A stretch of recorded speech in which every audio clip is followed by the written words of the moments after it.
tudo bem? Meu nome é Yasmin e seja muito bem-vindo para mais um vídeo. Hoje vamos conhecer a história e as influências por trás do Dia de Tiradentes, estabelecido em 21 de abril após a proclamação da República. Se você ainda não for um inscrito aqui no canal, já se inscreve e se gostar do conteúdo já deixa o seu like, pois ele me ajuda muito. Joaquim José da Silva Xavier, mais conhecido como Tiradentes, foi consagrado como herói nacional por conta da sua participação na Inconfidência Mineira. De origem humilde, Joaquim nasceu em Minas Gerais em 12 de novembro de 1746. Após a morte prematura de seus pais, Joaquim precisou exercer inúmeros trabalhos, atuando inclusive como dentista amador, função que lhe deu o apelido de Tiradentes. Ele só alcançou certa estabilidade econômica quando assumiu o posto de alferes nos quadros da Cavalaria Imperial. Tiradentes não era um homem muito instruído, todavia era um republicano convicto e adepto das ideias iluministas. Bom, agora que já conhecemos um pouco do Tiradentes, vamos compreender o contexto e o movimento do qual ele fez parte. No século XVIII, apesar da descoberta do ouro nas Minas Gerais, Portugal enfrentava grandes dificuldades econômicas. Boa parte do ouro que saía do Brasil servia para pagar as dívidas com a Inglaterra, enquanto a outra parte era gasta para sustentar os luxos da corte. Nada ou muito pouco do ouro brasileiro era investido em Portugal e muito menos do Brasil, que era colônia portuguesa. Vale ressaltar que Portugal ainda penava com a perda do monopólio comercial nas Índias Orientais e com a queda dos preços do açúcar no comércio internacional. A situação era complicada em toda a colônia, mas vamos nos concentrar na província de Minas Gerais, que começou a lidar com uma série de medidas restritivas, como, por exemplo, a proibição de manufaturas em território colonial. A crise atingiu seu auge em 1788, quando o novo governador de Minas Gerais, o Luiz Antônio Furtado Mendonça, Visconde de Barbacena, chegou com ordens da coroa para aumentar os rendimentos da província e reforçar o controle colonial na região. O governador também ficou encarregado de aplicar a derrama, a cobrança dos quintos atrasados.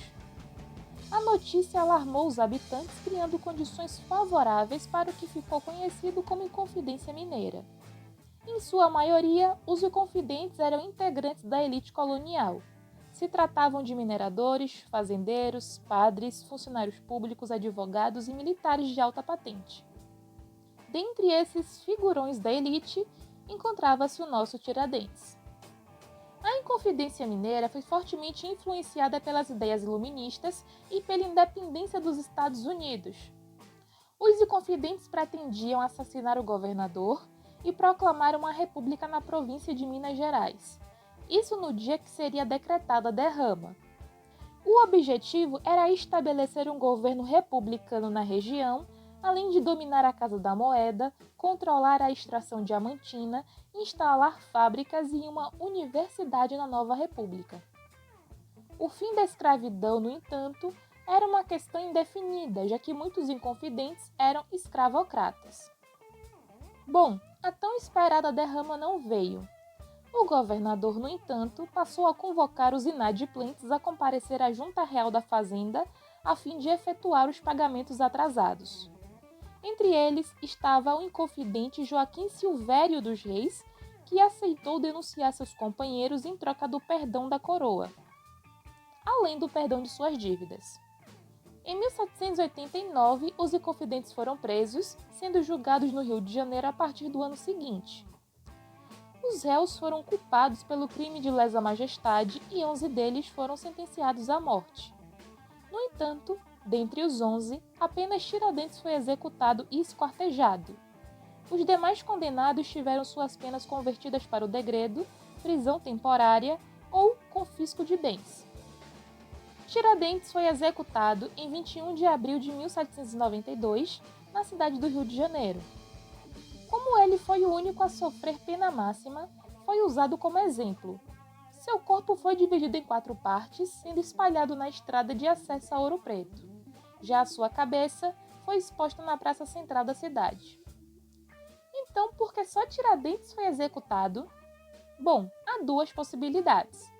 A primeira afirma que a sentença foi mantida porque Tiradentes não pertencia à elite mineira, portanto não tinha influência na corte.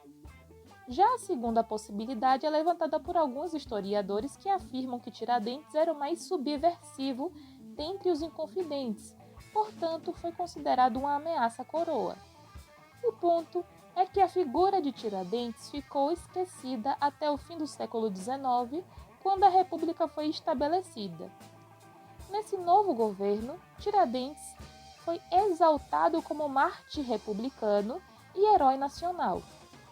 O dia da sua execução se tornou um feriado nacional e até a imagem de Tiradentes foi reconstruída se aproximando de uma figura messiânica, sendo reforçada durante a ditadura militar na década de 60.